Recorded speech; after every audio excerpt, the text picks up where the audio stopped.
What's up, Brian Tong here, and welcome to the Apple Byte. For all the good and bad inside the world of Apple, we've got something that you'll all like, another Apple Byte giveaway. But first, I know, to the stories.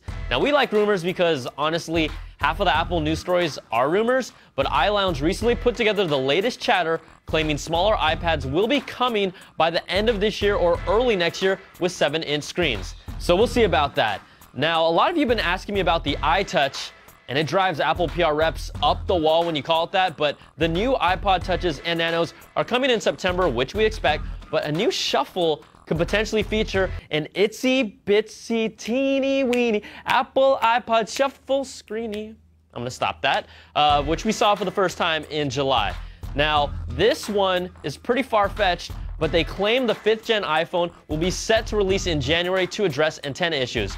You know, if Apple does that, they'll start another riot. But now that I own an iPhone, this whole death grip issue is way overblown. You really have to squeeze this thing until your knuckles turn white, and 95% of those reporters who jumped on that story probably didn't even own an iPhone 4. And since we're talking about those antenna issues, a recently released study from ChangeWave shows there's not much drop-off in customer satisfaction between iPhone 4 and iPhone 3GS owners, even with AntennaGate, so maybe they've weathered that storm.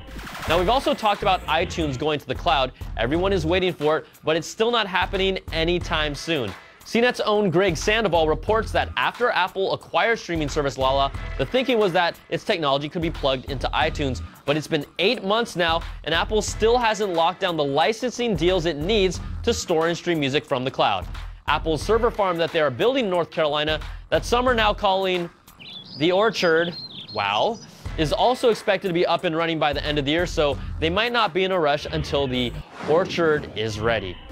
All right, we haven't shown you how to jailbreak your iPhone because it wasn't legal back then, but things have changed, so check out this how-to.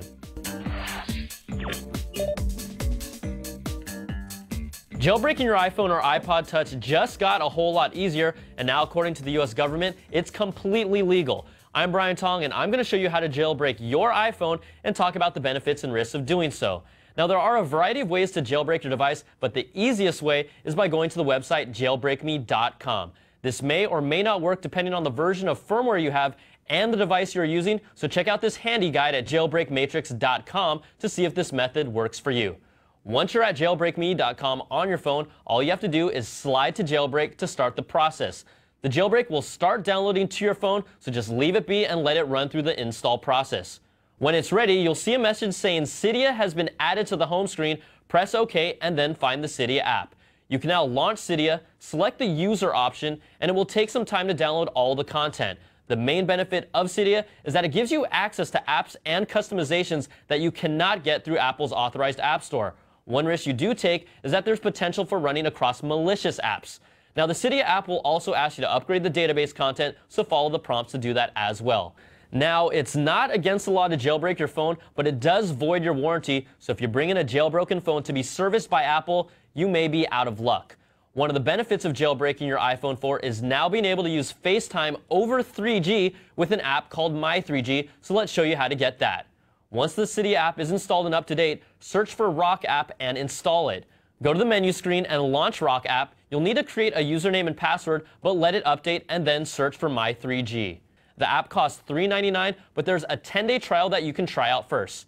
My3G tricks your phone by telling it that your 3G signal is a Wi-Fi signal, and it will now allow you to use apps that you couldn't before over the 3G network. Once that is done, launch the app and you will be able to select which programs to use over 3G. FaceTime is enabled by default, as is YouTube, which lets you view cleaner and higher resolution videos instead of those janky mobile versions. One heads up is that by tricking your phone to give you access to these features, you're still using your 3G data, so be aware that this app might cause you to go over your data limits. Now, if you decide you no longer want to keep your phone jailbroken, you can always connect your phone back up to your computer on iTunes and restore the phone to bring it back to its original state. But there you have it. I'm Brian Tong with your how-to for jailbreaking your iPhone or iPod Touch. Use it wisely. I am reporting that guy to Apple authorities immediately.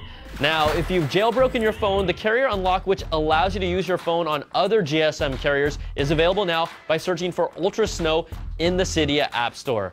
And for people looking for that perfect accessory to rest your iPad on, check out the Wedge Pad at wedgepad.com. Now sure, you could use a pillow like me or this glorified beanbag, which does look pretty functional and useful for $27. And we haven't done this for a while, but we wanted to answer some Apple Biter emails to show you that yes, we do get them and read them, so here are a few. Shane Erder writes in with, "Hey Brian, I was thinking of buying a new MacBook Pro. Is it a good time to do so?" Hey Big Shane, they updated the MacBook Pros in April, and they won't be doing any updates anytime soon, so they also have that killer back-to-school deal going on, so really now is one of the best times to buy a MacBook Pro if you're ready. Now Grant Neubauer writes, "Brian, do you wear a different shirt for every Apple Byte episode?" Grant, that's really kind of a personal question, but yes, I do. Unfortunately, because of budgetary constraints, I do have to wear the same underwear. Now, we received a ton of emails like this one from Mike Mayer. "What case does Tong have on his iPhone? It looks sick." Hey Mike, my iPhone is actually feeling pretty good right now, but these sticker skins are a favorite of mine from a company called Jealous Skins. They have a wide variety of designs from independent and recognizable artists. This one on my iPhone 4 is from eBoy, and their pixel art is amazing, but the gel skins really protect from surface scratches while giving your gadget some style, and I am a big fan, but do not drop it because these won't help with there. And guess what? Our friends at Gel Skins are hooking us up, and look what I have here. 5 different laptop skins that fit on MacBooks, MacBook Pros, and laptops. All you guys need to do is send an email to the applebite@cnet.com. Tell us how many cups were in Ariel's cup pyramid last week before it was destroyed. Send me your laptop model and size, and we'll pick 5 winners. Count them 1, 2, 3, 4, and 5. All right, that's going to do it for this week's show. Thanks for watching, and we'll catch you guys next time for another Bite of the Apple.